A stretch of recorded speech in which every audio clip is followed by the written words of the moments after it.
నమస్తే. నేను సిరి. గరకపాటి నరసింహారావు. సో, ఈయన అసలు తన పేరు చెప్తేనే గరకపాటి అని చెప్పగానే మనకు ముందుగాల గుర్తొచ్చేది ఆయన ప్రవచనాలు. ఎంత బావుంటాయో అందరికీ తెలుసు. అయితే అనూహ్యంగా ఆయన అంటే జీవితంలో జరిగిన కొన్ని విషయాల గురించి ఒక ఆవిడ వీడియోలు పెట్టి ఏది జరిగిందో అవన్నీ చెప్పుకుంటూ రావడం జరిగింది. అయితే ఇప్పుడు తనేం చెప్తుందంటే ఇంకా చాలు ఇక్కడితోనే ఆపేద్దాం అని అంటుంది. సో, ఎందుకు స్టార్ట్ చేసింది? ఎందుకు ఇక్కడితో చాలంటుంది? ఏమీ అర్థం కాని పరిస్థితి. సో, దీని మీద మాట్లాడడానికి మనతో పాటు ఉన్నారు ప్రముఖ సీనియర్ జర్నలిస్ట్ యజ్ఞమూర్తి గారు. నమస్కారం. నమస్తే సిరి. సార్, ఇప్పుడు చూస్తుంటే గరకపాటి గారి ఏదైతే ఇష్యూ ఉందో అది కొనసాగుతూనే ఉంది. మాట్లాడుతూనే ఉన్నాం. అసలు ఇది ఎందుకు స్టార్ట్ అయిందో ఏంటో నాకు ఇప్పటికీ అర్థం కాని పరిస్థితి. ఇప్పుడైతే తను వచ్చేసి ఇంక ఇక్కడితోనైతే ఆపేద్దామని అంటుంది. ఏంటంటారు సార్ అసలు ఇది? ఆమె ఎప్పుడో కొన్ని నెలల క్రితం పెట్టింది. తర్వాత వాటి మీద విమర్శలు వచ్చి కేసులు కూడా అయినాయి. అవి వాటిని డిలీట్ చేశారు. ఇప్పుడు మళ్ళీ ఆమె ఆయన వ్యక్తిత్వం గురించి చాలా విషయాలు చెప్పుకుంటూ వస్తున్నారు. శారద అనేది ఆమె ఆయన మొదటి భార్య కాదు. నిజానికి నేను మొదటి భార్యని. ఇంకా చిత్రం ఏంటంటే నేను వాళ్ళ అన్న భార్యని, వాళ్ళ అన్న పక్కకు తప్పించేసి నన్ను ఎత్తుకుపోయాడని ఆమె రామాయణాన్ని ఉదహరించి అందులో పాత్రని మొదట వాలి సుగ్రీవుల ఉదంతాన్ని, వాళ్ళ భార్యల ఉదంతాన్ని తీసుకొచ్చి అలా మాట్లాడింది. మళ్ళీ డౌట్ వచ్చి ఆమెకి మళ్ళీ చాలామందికి అర్థం కాదనే ఉద్దేశంతో రామ లక్ష్మణ సీతని వీళ్ళని తీసుకొచ్చి ఆ పాత్రను తీసుకొచ్చి చెప్పింది. అంటే రామాయణంలో రావణాసురుడు ఎత్తుకుపోయాడు సీతని, లక్ష్మణుడు ఎత్తుకుపోలేదు. కానీ ఇక్కడ మా దాంట్లో లక్ష్మణుడే నన్ను ఎత్తుకుపోయాడని. అది తప్పు.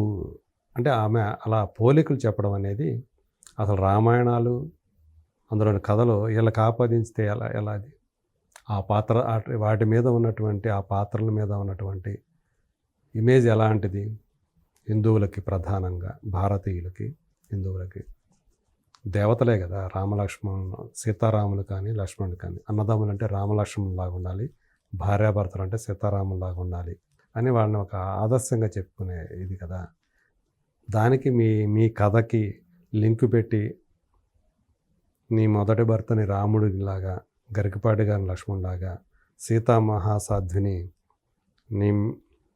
మిమ్మల్ని అందులో పెట్టుకొని పోల్చితే అది ఎవరు హర్షిస్తారు? అది ఆమె తెలుసుకోకుండా ఫస్ట్ అది మాట్లాడుతుంది. ఆమెకి గొప్ప విద్వత్వం ఉంది, భాష మీద బాగా పట్టు ఉన్నటువంటి వ్యక్తి, సాహిత్యం మీద బాగా పట్టు ఉన్నటువంటి వ్యక్తి, అభిలాష ఉన్నటువంటి వ్యక్తి ఆమె. పద్యాలు కూడా అలవకగా చెప్పగలుగుతున్నారు ఆమె. కానీ తమ జీవితాల్లో, వ్యక్తిగత జీవితాల్లో జరిగినటువంటి విషయాల్ని ఈరోజు ఇలా పబ్లిక్ చేసుకోవటం వల్ల అంటే అవతల వాళ్ళకి మనం నష్టం చేకూర్చాలి అనే ఒక దాంట్లో నుంచి బయటకు వస్తాయి ఇవి. ఇప్పటిదాకా గరికపాటి గారు ఆయన సంపాదించింది అవధానిగా, ఆయన అష్టావధానం, శతావధానం, ద్విశతావధానం, మహాసహస్రావధానం ఇలాంటి పద్ధతుల్లో, విధానాల్లో ఆయన ఇప్పటికే తానేంటో నిరూపించుకున్నారు. కంప్యూటర్లతో కూడా ఆయన అవధానాలు చేశారు. పద్మశ్రీ అవార్డు కూడా కేంద్ర ప్రభుత్వం నుంచి పొందారు. పౌర పురస్కారాన్ని కూడా పొందినటువంటి వ్యక్తి. ఇంకా ఆయన రాసిన ఇప్పుడు దాకా అయితే 14 పుస్తకాలు రాశారు ఆయన. అందులో 1-2 పుస్తకాలు నేనే రాసి పెట్టానని ఆమె చెప్పారు. ఆయన చెప్తుంటే రాసి పెట్టారా లేకపోతే ఆమె రాసి ఆయన ఇచ్చారా ఇవన్నీ తెలియదు కానీ మొత్తానికి. సో ఆమె చెప్పిన ఇంకా చాలు ఇంతటితో ఆపేద్దామని చెప్పటానికి ఆ వీడియో ఏదైతే రిలీజ్ చేశారో ఇది చివరిగా చెప్పిన మాట ఆమె, ఇంకా చాలు ఆపేద్దామని. ఒకవేళ ఆపేయాలని ఉద్దేశం ఉంటే చరిత్ర అంతా చెప్పరు, ఇంత జరిగింది, ఇంత దుష్టుడు ఇట్లా చేశాడు అని ఆమె ఏవైతే చెప్పుకుంటూ వచ్చారో అందులో నన్ను అమ్మేశాడని కూడా చెప్పింది ఆమె. ఈయన నన్ను అమ్మేశాడు, ఈ దుష్టుడు నన్ను, ఈ దుర్మార్గుడు నన్ను, ఈ నీచుడు నన్ను అమ్మేశాడు. దాన్ని ఎలా తీసుకోవాలి? ఎవరికి అమ్మేశాడు? ఎందుకు అమ్మేశాడు? అంటే దానికి ఎవరికి వాళ్ళు రకరకాల వ్యాఖ్యానాలు చేసుకుంటారు, రకరకాల ఊహలు చేసుకుంటారు. అదొక పెద్ద క్వశ్చన్ మార్క్ ఉంది అక్కడ. అలాగే తన తల్లితో కలిసి నా మీద చేతబడి చేశాడని కూడా ఆరోపించారు. అదొక తీవ్రమైనటువంటి ఆరోపణ. ఈ 2 ఆరోపణలు నిజంగా గరికపాటి గారు ఇలాంటి పనులు చేశారా అంటే ఇప్పటివరకు మనం చూసింది ఒక టైప్ ఆఫ్ గరికపాటి గారిని, అంటే కుటుంబ విలువలు, వ్యవస్థలో ఎట్లా ఉండాలి, పిల్లలు ఎట్లా ఉండాలి, పెద్దలు ఎట్లా ఉండాలి, భార్య భర్తలు ఎట్లా ఉండాలి, ఇట్లా ప్రతి ఒక్కరి గురించి మాట్లాడడం, అండ్ ప్రభుత్వాలు కూడా ఎలా ఉండాలి, సినిమా యాక్టర్లు ఎట్లా ఉండాలి, ఇంత చెప్పిన ఒక వ్యక్తి జీవితాన్ని ఒకటేసారి ఇట్లా రోడ్డు పైన పడే. అదే ఇప్పుడు అది అందులో ఎంత నిజం ఉంది ఏంటి అనేది ఇంకా మనకైతే తెలియదు కదా. సో మనకి ఇప్పుడు గరికపాటి గారు ఏంటి చెప్పే పొజిషన్లో ఉన్నారు, జనం వినే పొజిషన్లో ఉన్నారు, ఇలా ఇదే కదా. సో ఆయన చెప్తూ ఉంటే ఎక్కువ మంది వాటిని ఆచరిస్తున్నారు, వింటున్నారు.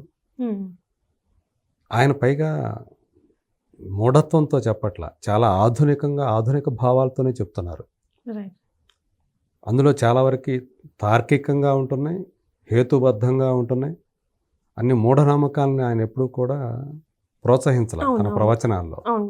సో అంత అంటే భార్యాభర్తల బంధం, తల్లి బిడ్డల బంధం, అన్నదమ్ముల బంధం, సమాజము, మనుషులు, మానవ విలువలు, మానవత్వం, ఇట్లా ఇన్ని విషయాల్ని ఆయన చెప్తున్నారు.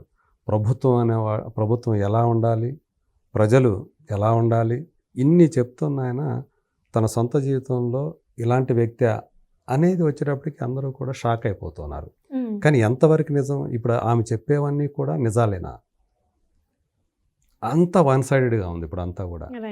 ఎందుకంటే ఆమె ఏవైతే ఎలిగేషన్స్ చేశారో, తీవ్రమైన ఆరోపణలు చేశారో, వాటికి సమాధానాలు చెప్పాల్సింది ఇటువైపు.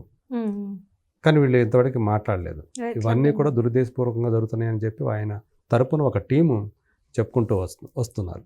ఎవరైనా సరే మా గురించి, మా గురువుగారి గురించి కనుక తప్పుడు ప్రచారాలు చేస్తే సోషల్ మీడియాలో కానీ, యూట్యూబ్ ఛానల్లో కానీ తప్పుగా మాట్లాడినా, తప్పు చేసినా మేము వాళ్ళ మీద చర్యలు తీసుకుంటాం, న్యాయపరమైన చర్యలు చేసుకొని ఒక హెచ్చరిక జారీ చేశారు నిన్న. సో అది పక్కన పెడితే ఆమె ఇన్ని చెప్పి చివరిలో ఇంకా చాలు, ఇంకా ఆపేద్దాము అని చెప్పడం అనేది అంటే ఆమె ద్వంద్వ వైఖరిలాగా అనిపించింది. ఒకవేళ ఆపేద్దాం అనుకున్న మనిషి ఇవన్నీ కూడా అదే వీడియోలో ఇన్ని ఎలిగేషన్స్ మళ్ళీ చెప్పాల్సిన పని లేదు. సో ఏదో ఒక ఆశించి ఆమె ఇదంతా చేస్తున్నారేమో అన్న ఒక అభిప్రాయానికి తావిచ్చేలాగా ఉంది. అలాగే శారద అనే ఆమెని వివాహం చేసుకున్నారు, కానీ పిల్లలు మాత్రం ఆమెకు పుట్టిన వాళ్ళు కాదు, నాకు పుట్టిన వాళ్ళని ఆమె చెప్పారు మొత్తం. మరి అదే ఆమెకు పుట్టిన ఒక కొడుకే ఆమె మీద కేసు పెట్టారు, క్రిమినల్ కేసు. అందుకని నేను ఇవన్నీ కూడా చెప్పాల్సి వస్తుంది అని ఆమె ఇప్పుడు బయటకు వచ్చి ఏవైతే బయట పెడుతున్నారో ఇవన్నీ కూడా ఒక రకంగా చెప్పాలంటే భయాన్ని కలిగిస్తున్నాయనే చెప్పాలి. సో ఏం జరుగుతుంది ఏంటి గరికపాటి గారి విషయంలో, సో వెనక ఉండి ఎవరన్నా నడిపిస్తున్నారా, ఇవన్నీ కూడా ఒకవేళ వీటిలో కొన్ని నిజాలు ఉన్నప్పటికీ కూడా ఇప్పుడు ఇన్ని ఇటు బయట పెట్టాల్సిన పని ఏంటి? ఇన్ని సంవత్సరాల తర్వాత, 1 సంవత్సరం 2 సంవత్సరాలు, దశాబ్దాలే గడిచిపోయిన తర్వాత ఇప్పుడు వ్యక్తిత్వాన్ని హననం చేసుకోవాల్సినట్టు అది ఎందుకు వచ్చింది, అవసరం ఎందుకు వచ్చింది, ఇవన్నీ కూడా ప్రశ్నలు. సో మరి చూద్దాం ఏం జరుగుతుంది ఏంటి. ఇప్పుడు దాకా ఆమె చేసిన ఎలిగేషన్స్కి గరికపాటి గారు ఆయన టీము ఏమన్నా సమాధానాలు చెప్తారా, మరి wait and see. Right. Thank you so much. Thank you.